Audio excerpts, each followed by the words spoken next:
This episode is brought to you by SPI Logistics, the premier freight agent logistics firm in North America. For over 40 years, SPI has been diligently building the most successful freight agent network to provide first-class relationships for our shippers, receivers, and carrier partners. We are more than another transportation network. We are a dedicated team of professionals united by one singular purpose, and that is to expedite our agents' success. All of our agents are set up for success on day one, as they are provided with a full suite of support staff that is ready to assist them with everything from after-hours emergencies to financial and administrative needs on a no-fee basis. This way, you can focus on continuing to grow your business. There is no financial risk to start, and you have the ability to earn up to 75% in commissions. If you are looking to take control of your financial future and build your business with the backing of one of the most successful logistics firms in North America, visit www.spi3pl.com to learn more. Do me a favor and let them know that the Freight Coach sent you. Hey guys, before we jump into the episode, I wanted to let you know it is brought to you by Revenova, the official TMS provider for the Freight Coach. You guys, I've been a broker for a long time, and the tools that are at your disposal with Revenova help you eliminate bouncing between systems, which improves your accuracy when you are managing multiple tasks throughout your workday. Plus, it's built into the Salesforce cloud, so your CRM is fully integrated with your TMS, eliminating yet another silo. In today's day and age, you are definitely concerned about the safety of your data. With Revenova, it's fully protected. They have cutting-edge security that keeps your information safe so you can focus on what matters most, and that's growing your business. Speaking of growing your business, with Rate and Lane IQ, you get real-time pricing and route recommendations, helping you optimize costs and improve operational efficiencies, which ultimately helps you make smarter decisions. If you are like me and have recurring shipments from non-EDI customers, they have intuitive cloning features that let you easily replicate previous shipments, saving both shipper and carrier rates with just a few taps. If you are ready to learn more, visit www.revenova.com to request a demo. Just do me a favor and let them know that the Freight Coach sent you. Ladies and gentlemen, we are back. We are live. It is the Freight Coach podcast, the top podcast in transportation, coming to you guys every single weekday, 8:30 a.m. Pacific, 10:30 Central, to break down some industry headlines. But most importantly, you guys provide some actual insight into what you can do with all of this information. If this is your first time tuning in, welcome. This is the real side of freight, ladies and gentlemen. And I say that before every single show. And what I mean by that is I only speak with transportation professionals, because at the end of the day, I want to talk to the right individuals who have done what you're looking to do, or who are currently doing what you're trying to achieve, so you can take that information, apply it, utilize it, and see a meaningful difference in your business and your life. Happy Tuesday, everybody. I got a very special guest for you guys here today. I've been following him on social media here for a while now, and I always love talking to people who are like actually building their dreams, right? Like, there's just founders energy is such a real thing. And when you see people out there who've been in the industry for a while, today's guest, he was a driver. Now he's got his own brokerage and he's building that up. I just love talking to individuals out there who are going after it. So with that being said, you guys, I want to welcome Mr. Nick Spears to the show. Nick, thank you so much for taking the time to join me today. Chris, hey, I appreciate you offering me the chance to get on here and rap with you and talk freight. So let's go. No, man, absolutely. I'm on LinkedIn a lot. It looks like I'm on there a lot more than I actually am, because like right. schedule out posts and everything. But I'm always scouring, because it's like I always want to find the next guest that like nobody has like talked to on a bunch of podcasts. They're not like with big, massive corporations, because like 95% of this industry is small business, right? Like, and I want to. I love that journey of going, because I know a lot of drivers who were drivers that became brokers, and you don't really see like the inverse of brokers who become drivers or anything like that. And you know, when I first started seeing you posting out there, you just brought such like a raw approach to your content, right? There was no posturing at all. You were like, here's where I'm starting. This is what I'm doing, and this is what I'm working towards. And I have so much respect for individuals like yourself and your journey, because it's like, dude, that's how I started all of this stuff almost 6 years ago, right? Like I always say, like, dude, I still don't know what the hell I'm doing. I just show up and look, me too. I ain't gonna lie, me too. So, Nick, how'd you get your start in freight? Like, what brought you into the industry? Well, I was always into trucking since a little kid. You know, my uncle was an actual truck driver, And I used to skip school back in middle school. I used to ride with him. I just always had a fascination with trucks. And then after my stint in the Air Force, I got out and I said, you know what? I got to go into something, a career field, something that I like. I just refused to just work something and I just hate it. So I'm like, you know what? I'm going to go with trucking. In 2003, right out the active duty, straight to Schneider, good old Schneider National, and did my time and drove just shy of 20 years from over the road, regional, local, spotter, van, reefer, a little bit of tanker. I didn't really fool with the flatbed too much, none of that stuff. I just wasn't into that. And so that's really how I got started, man. So I got my my bones in the trenches, you know. Yeah. So did you drive for Schneider the whole time? No. That was just that was just a starter company. I just did my year there because if you did a year, you didn't have to pay anything, you know, because you still got to pay. And nowadays it's like what, 7,000-10,000 to get a CDL, you know. So I just did a year and I just moved on from there. No, that's awesome, man. And so like when you started your brokerage, like what was it? Were you like, I want to try something new? What brought you over here? Because it's like, I mean, especially after 20 years of driving, man, like that's almost an entire career. So it's like you don't necessarily see people changing trajectories of their careers after 20 years of doing something. Right. Towards the end there, I just got tired of driving. You know, I feel like I done been there, seen it all. And if I didn't make that move, I was just going to be stuck driving the truck for the rest of my life. And I didn't want to do that. So pre-COVID, I started getting the inkling of like, what do I need to do?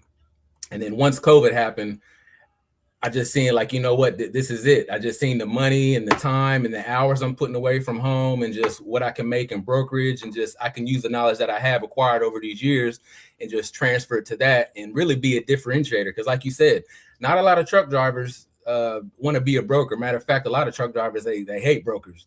And me dealing with brokers over the years, you know, I figured I can come in and I can just be that differentiator because I know what it's like out there, right? So No, I got you, man. So before we get any further into this, DAT is my data partner, and like we go out there, and our whole thing is, Nick, is I want to teach people how to read markets and pay attention to the consistencies, because the market's the market, right? At the end of the day, we got to show up and find a way to make it work. And I think that whether it's an up market, like right now, rates are clearly up in a lot of markets.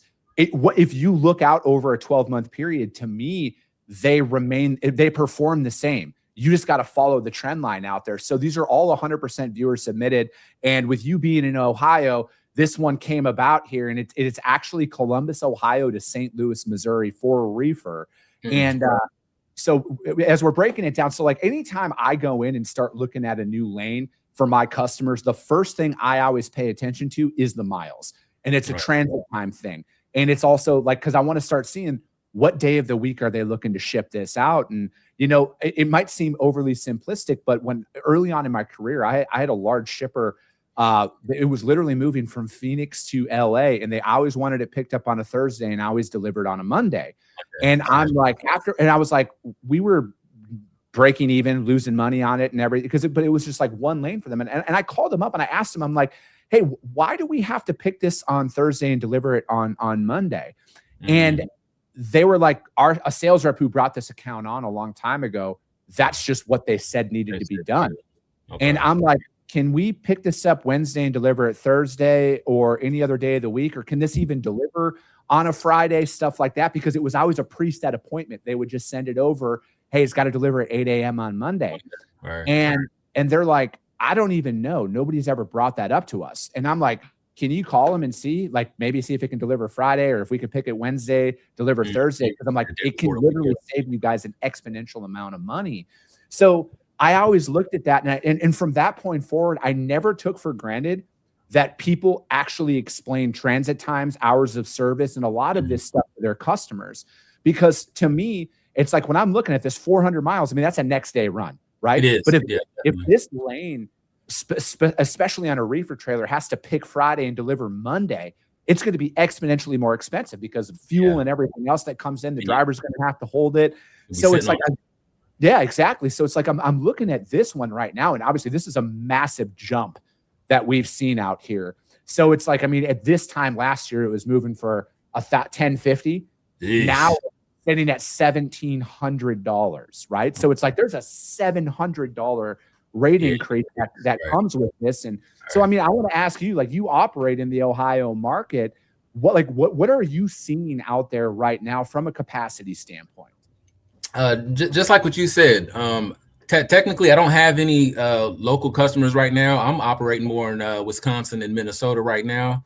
But looking at this, I mean, there's a jump pretty much across the board. Of course, some lanes are going to be more than others, you know, and depending on where you're headed to. But I mean, this is legit for right now. What I like to do also, you got to talk to the carriers. You know, that and truck stop, you know, that's just data. You really got to talk to the carriers out there, because that can say one thing, them carriers are saying something else, and you could post for that prices and your stuff is going to be sitting there. It's not going to move because that's not what the market is calling for right now. Yeah, it's, you know, I look at a lot of this, like when you're going into a new lane in particular, Nick, you got to get that truck in hand price, right? Like you got to see what are people moving it for. And I think this is what gets a lot of brokers in trouble, because I would look at this right now. So if you pulled out, if we came back in April of 2027, I would probably argue, again, depending on there's a lot of variables here. I would argue that the trend line is going to look the exact same that you see right here from this 12 months as it did at that next time, right? So it's like, for me, as we're going in, I want to like caution people here. If you're in a spot market style shipper right now, you're as a broker, you're in a strong pricing standpoint, because you're going to be able, you're not obligated to take on all of the rates that you promised, you know, even a month ago or 2 months ago and stuff like that. But I look at it is, you know, right now, if you have a customer contracted rates that are line haul plus fuel, it's going to be pretty dark days here for a broker if your customer doesn't go into a rebid, because I think there's a lot of sentiment like, oh, they'll just go out there and do a rebid. And I mean, they might, but what if it's 90 days from now?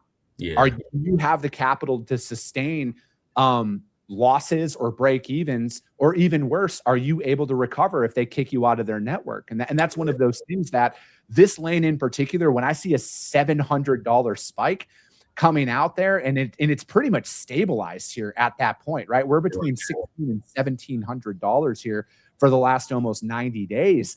This is kind of that lane rate moving forward here. So it's like, depending on where you're at, you could be in a pretty tough spot as a broker. Carriers, get your money, right? Like I think it's one of those lanes that it's going to continue. My gut says this is going to stabilize. Again, I'm not entirely familiar with the outbound Ohio market, but I know when lanes spike like this and they've stabilized, chances are it's going to stay there for a little bit. So it's like, as a broker, if you don't have the ability to break even or lose money on this lane, and depending on what you bid, hopefully your customer goes out to a rebid here. But this is one of those ones that, I don't know, it's a tough spot to be in. But if this is your lane and you're the one who submitted this to us into this show, like I had mentioned, if you're in a spot market pricing, truck in hand style thing, pay attention to the day of the week here. But if this is a contracted lane, I would try your best to service this as best as you possibly can. I'm never going to tell anybody to like reject freight or anything like that. But depending on what you bid, because it's like, if you were bidding off of October and November rates and stuff like that, you might be in a pretty rough spot. But this is a lane to watch. It seems like the Midwest is all across the board popping right now. So this one, though, is pretty much, to me, it looks like it's stabilized here over the last 60 days. So it looks like you're probably going to be good going on that one. And that lane, you guys, is Columbus, Ohio to St. Louis, Missouri. And again, if you want your lane broken down on this show, you guys submit it to my team, podcast@thefreightcoach.com. I just need shipper city, delivery city, trailer type, and we break it down from there. So Nick, talking like to kind of piggyback off of that, man, right now more than ever, every broker has an opinion on what they think drivers should be quoting with fuel prices.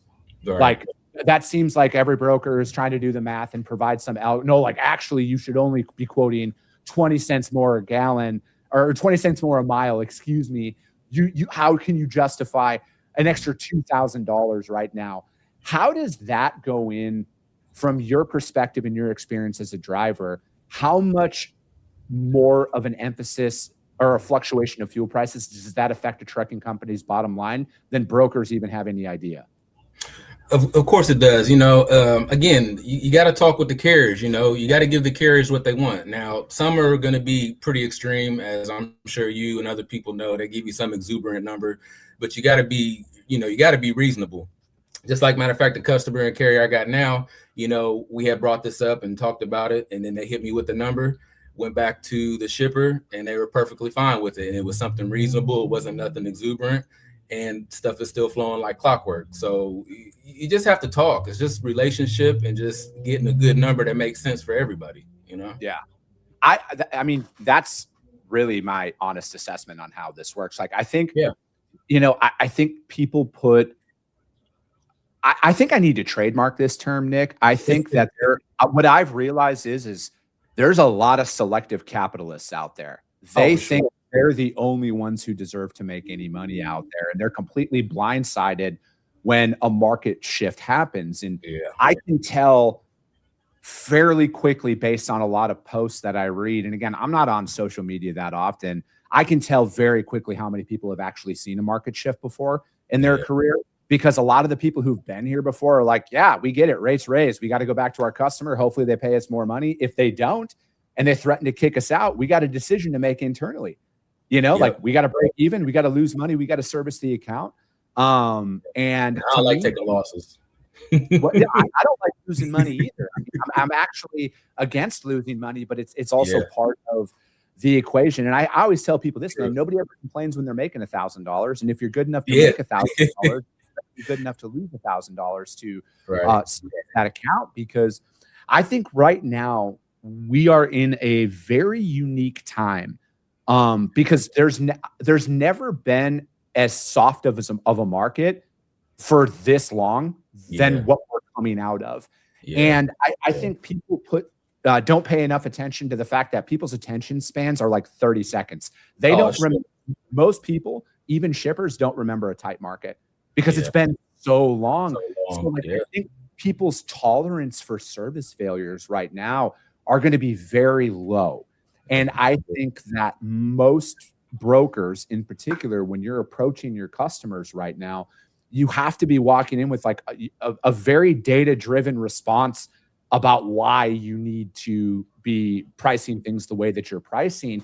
You can't just go in and say, I need more money. There's no trucks and everything else under the sun. It's a very strategic play. And I don't think we have been in a tight market yet for long enough in customers' eyes to justify a rapid increase in pricing yet. And because, I mean, really, it's been the month of March. That's when I started noticing tightening capacity out there on some of the lanes that we're moving. But it's only been 4 weeks. And to most people, that's 10 lifetimes in today's environment. But like, I'm more of we got to wait and see if this continues throughout April. Then that's one of those, I think it's a justified time frame, 8 weeks. Hey, this is what happened. This is what we're seeing out here. But I think a lot of people are too quick to judgment. And I would say most people won't publicly admit this, Nick, but most people's customers are going to be like, I have 47 other brokers calling me every day. If you can't make this happen, I will find somebody else who can.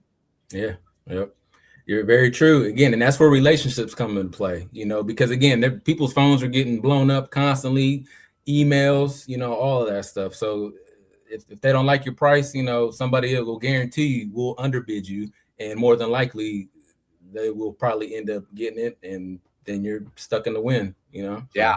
It's, so from your perspective, when you're developing business right now, man, how are you getting in front of people? Is it cold calling? Is it emailing? Is it site visits? How are you doing that? Really, if I know you was on my page there, I like to go through the mail. I've been doing a lot of mailings with different boxes, right? Just to set myself apart, because again, everybody's calling, everybody's emailing. So I do that, and and sometimes I get feedback, sometimes I don't. And what I realized in doing this, being in this position, is really no one wrong or right way. It's what I do now is I focus on the process and try not to worry about the outcome. Because when I first started, it would stress me out. I'm always constantly worrying about the outcome. I just focus on what I can do and let the cards fall where they may. And I like to attract people. I don't like chasing. I've tried that approach. It doesn't work. So again, I put myself out there. I'm authentic, and that's just how I operate. And I want to, I'm not for everybody, and everybody's not for me, So again, I just be my authentic self, and I just put myself out there, and I can, show you how I can do the job and help you out and this and that. And it's up to the other person to actually listen instead of just wanting just a single price. Let's have a real conversation and see how I can fit in your operation, how I can help you. And I got proof. I got testimonies. I post all the time. I'm very active. So, so that's what I do pretty much. How did you get to this point, Nick? How did you cultivate this decision on how you're developing business? Because it's not easy, right? Like as somebody who's, dude, I'm not lying when I say I've started 3 companies with 0 customers and 0 revenue, 0 guarantees of anything. It's just been all brute force effort. And it took me a while to get to that point that you're describing right there. But that's where I'm at, right? Like I'm not for everybody. I know, like I appreciate a no more than I ever have, because I know that there's only so many reps I can take in a day. And if I know who not to call, in my opinion, that's just as valuable about knowing who to call. Right. It's as you know, it's hectic out there, and it will really mess with you. But again, you just kind of got to let it roll off. But I got to this point, I don't know, maybe about a good year ago. And I just went into this year. I said, you know what? I'm focusing on relationships. I don't want transactional stuff. I'm getting away from transactional. It doesn't last long. I want sustainability, and I have that value. I feel that I can offer that. So that's what I'm going to work towards. I'm not going to put myself down here. I'm going to put myself on a little bit higher level. And I'm just sticking to it. I got faith. That's why I stepped out on this. I'm not an agent. This is my brokerage. This is my MC. I own this. I want ownership, So I'm just betting on myself and the knowledge that I have.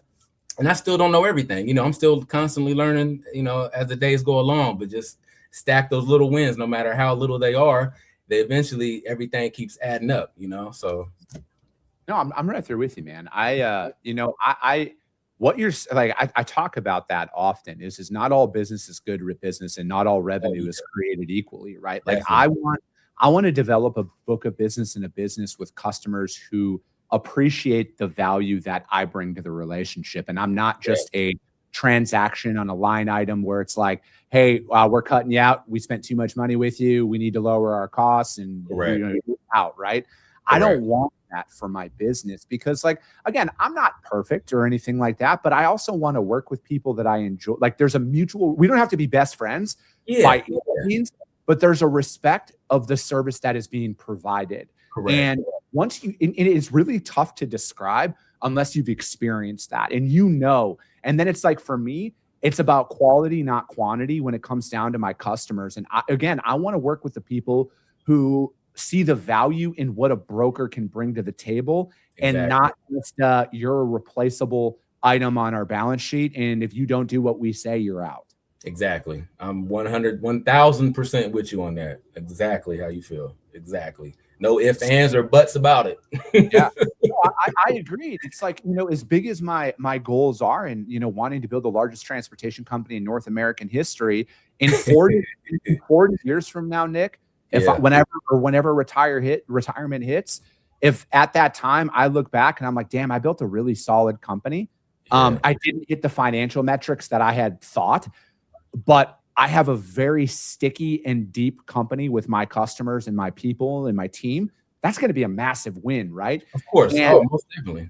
Yeah. And I think, it takes you got to go through a couple of seasons to kind of get to that point, because it's like when you start with nothing, you're chasing revenue so bad. Like you don't care where it comes from. I mean, how when you were starting out, did you go after everything? You're like, I'll do LTL, I'll do air, I'll do whatever. Just give me freight. No, with my background, no. I just strictly, because I know van and reefer.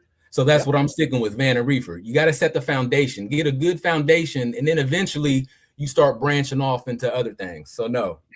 Off rip. Now calling certain companies, now that was kind of like a crapshoot, but I still strictly knew what I was going to be working with.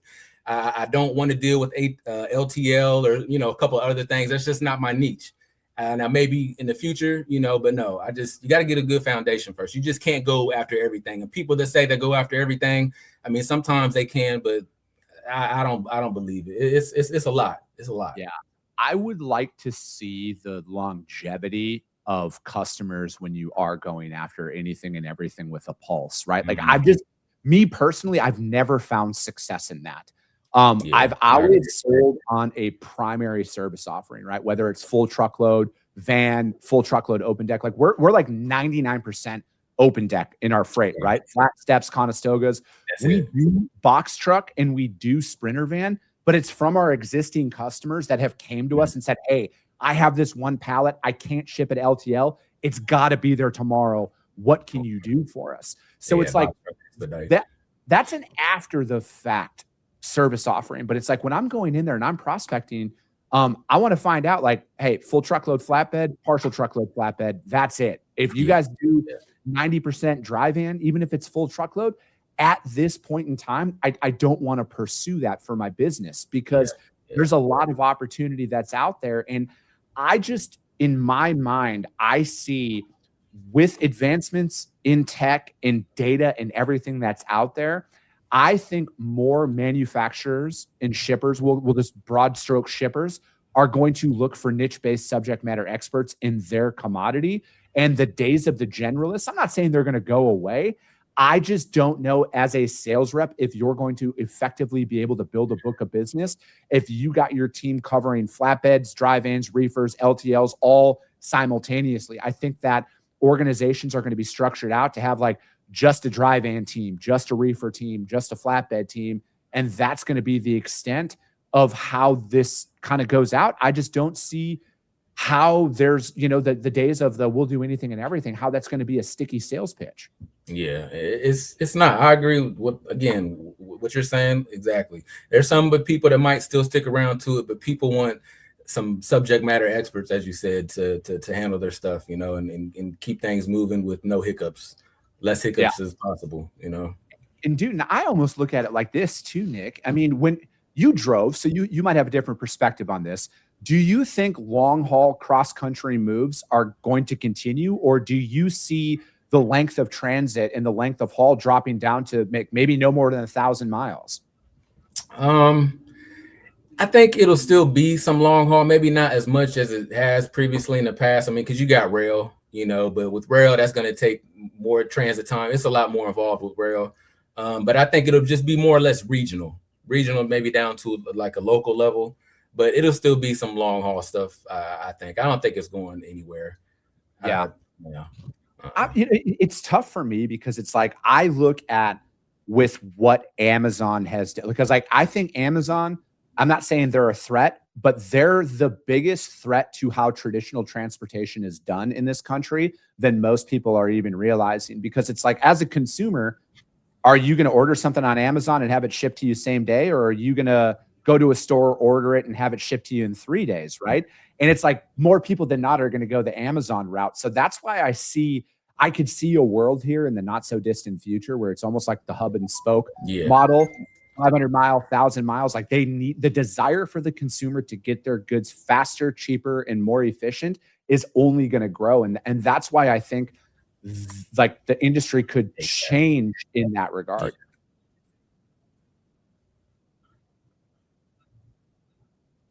Yeah, no, again, I agree with that too.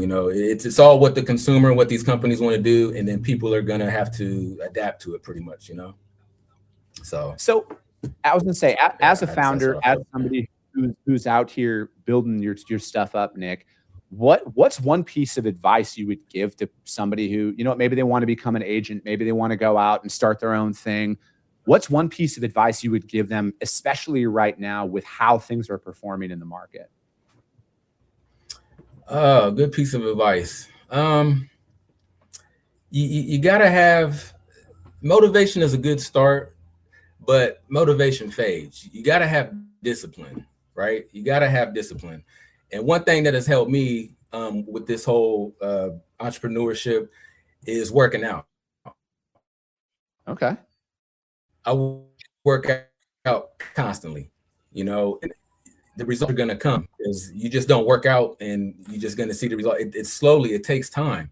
So you got to have discipline, just to withstand the growing and the pains to get to that end result that you want. So I say discipline is a major factor. I couldn't agree with that statement more. I think there are so many parallels to working out and physical fitness and entrepreneurship. It's like alarming how many parallels that there's been to that, right?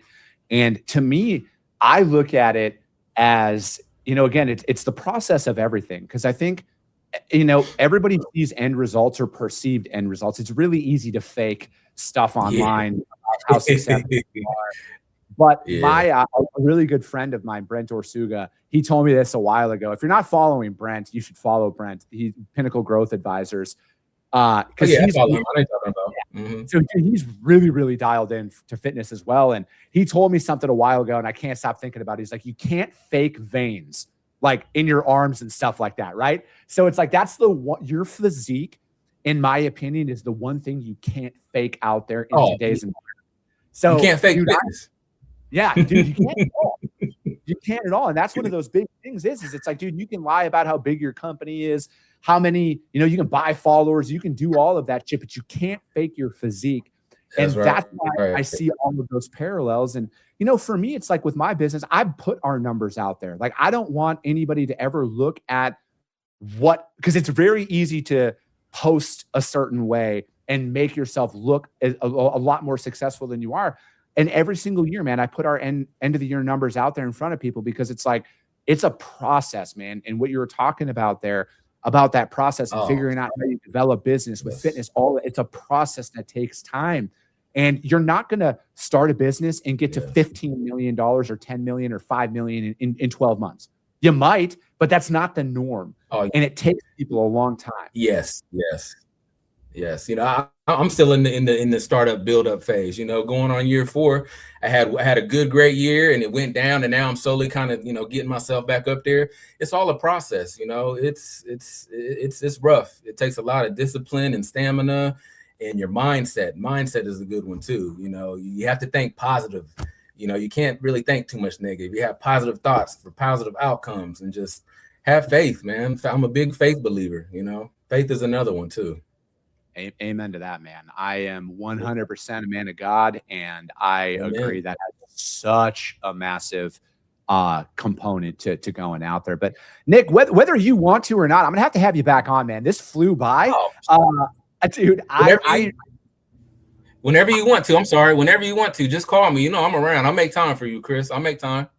Dude, I appreciate that. I appreciate the conversation that we had today, and you going out there, and you're one of the few people that I follow online that I just like, I'm cheering for you, man, because it's like when you're out there going after, I just have so much respect for anybody who goes after their dreams and like talks about it in a way of like, nah, man, I'm figuring this stuff out as I go. I love that content. I think we need more of that content out there, because I think that is what will keep more people in the game, when they know I'm not alone. All right. I'm not the only one who thinks this. I'm not the only one who's experiencing hardships, because most people just want to post a highlight reel after highlight reel. And I just appreciate real content that are from people who are on the journey. All right. Hey, I greatly appreciate those words. It means a lot to me. And I'm trying to get up to your status. One day I'll get there. It's all a process, man. All a process, Chris. Nick, I appreciate it, man. But hey, that's going to be it for today, ladies and gentlemen. As always, if you got value in what you heard and you're not subscribed, subscribe to the show, you guys. And if you're feeling ambitious, rank that show on iTunes and Spotify, because if you see value, your network's going to see it as well. I appreciate you guys. I love you guys, and we'll be talking to you soon. Came back with a bang, window down, yelling out money, anything. Hey, ooh, got the foot on the gas, pedal to the metal when I'm getting to the